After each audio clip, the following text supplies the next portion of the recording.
Le président de la République s'est adressé à la nation pour annoncer des mesures fortes pour freiner la progression du virus responsable de la maladie connue sous le nom de Covid-19. Vous le savez, nous mettons tout en œuvre pour protéger la population et notre système de santé sur le fondement des recommandations de nos meilleurs médecins, de nos meilleurs scientifiques. Ce que nous observons aujourd'hui, c'est deux choses. D'une part, une accélération de la diffusion du virus et dans certains territoires, une augmentation très importante des personnes en réanimation. Jérôme Salomon, le directeur général de la Santé, décrira dans quelques instants la réalité de la progression de l'épidémie. Nous observons d'autre part que les premières mesures prises de limitation des rassemblements sont imparfaitement appliquées.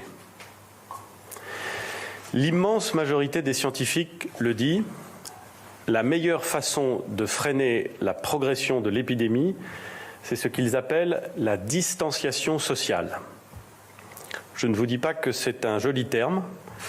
Je sais que c'est un concept qui nous rebute, nous Français, parce que nous sommes un peuple qui aime se rassembler, parce que nous sommes un peuple joyeux, heureux de vivre ensemble, peut-être même encore un peu plus quand la peur commence à gagner les esprits.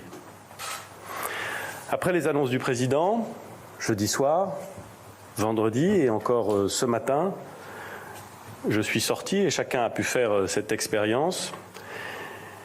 Et nous avons vu trop de gens dans les cafés, dans les restaurants. Cela me réjouirait en temps normal, parce que c'est la France que nous aimons tous. Mais pour quelques semaines, ce n'est pas ce que nous devons faire.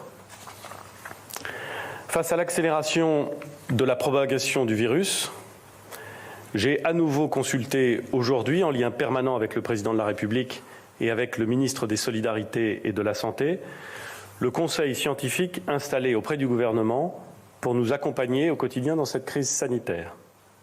Nous nous sommes également coordonnés avec nos partenaires allemands. Sur la base des données rassemblées, des simulations de la progression de l'épidémie et de l'évaluation de l'efficacité des mesures, le Conseil scientifique nous a adressé un certain nombre de recommandations qui vont dans le sens d'un renforcement des mesures qui touchent à notre vie sociale. En lien avec le président de la République, j'ai donc décidé, jusqu'à nouvel ordre, la fermeture, à compter de ce soir minuit, de tous les lieux recevant du public non indispensables à la vie du pays.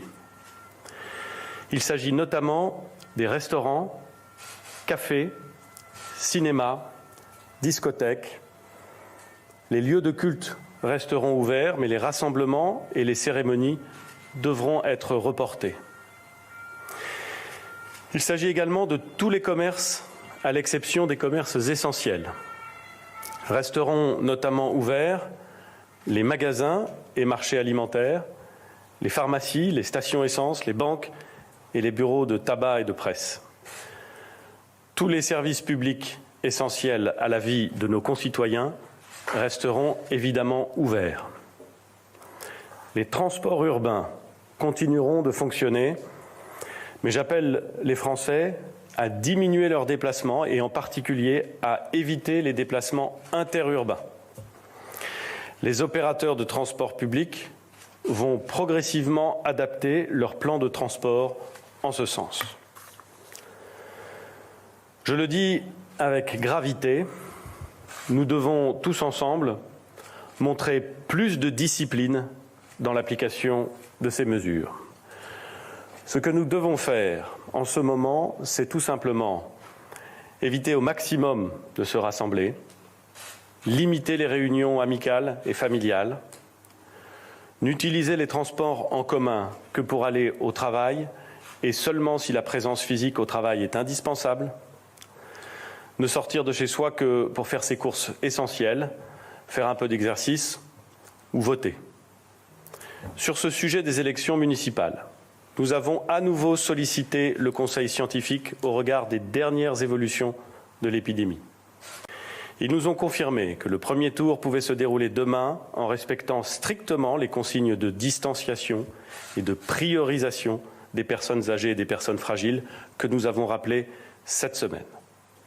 Dans ces conditions, les opérations de vote se dérouleront demain comme prévu et je sais que les Français démontreront à cette occasion leur calme, leur civisme et leur capacité à respecter les règles que nous avons édictées pour leur sécurité. Je voudrais encore faire passer 2 messages. Vous l'avez compris, nous devons impérativement limiter les déplacements, les réunions, les contacts. Cela s'applique dans les entreprises et les administrations qui doivent, dès lundi et pour les prochaines semaines, engager une action massive d'organisation du télétravail pour permettre au plus grand nombre de rester à domicile. Nous devons également soutenir nos personnels soignants, les médecins, les infirmiers, tous ceux qui contribuent aux soins, à l'hôpital comme en ville. Tout sera mis en œuvre pour qu'ils puissent exercer leur métier. C'est notamment pour cela que les transports publics continueront à fonctionner et que nous garantirons la garde de leurs enfants. Pour les enfants de soignants, et seulement pour eux à ce stade, les crèches et les écoles organiseront lundi un accueil. Je sais que l'Éducation nationale et les mairies travaillent en ce sens pendant tout ce week-end et je les en remercie.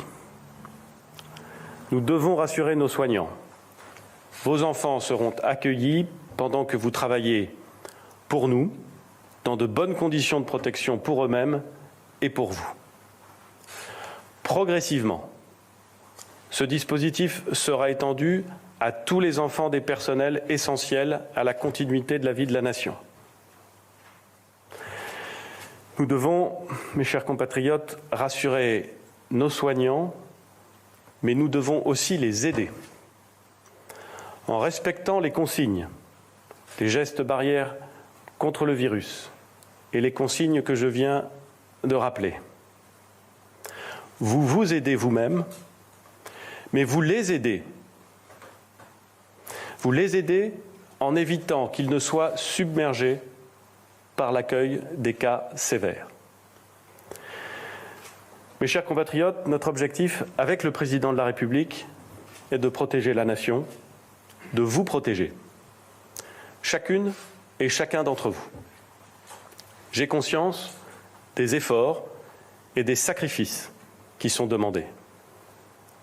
Mais j'ai confiance dans la capacité des Françaises et des Français à comprendre la gravité du moment et à adopter tous ensemble les comportements civiques, responsables et solidaires qui nous permettront de surmonter cette crise.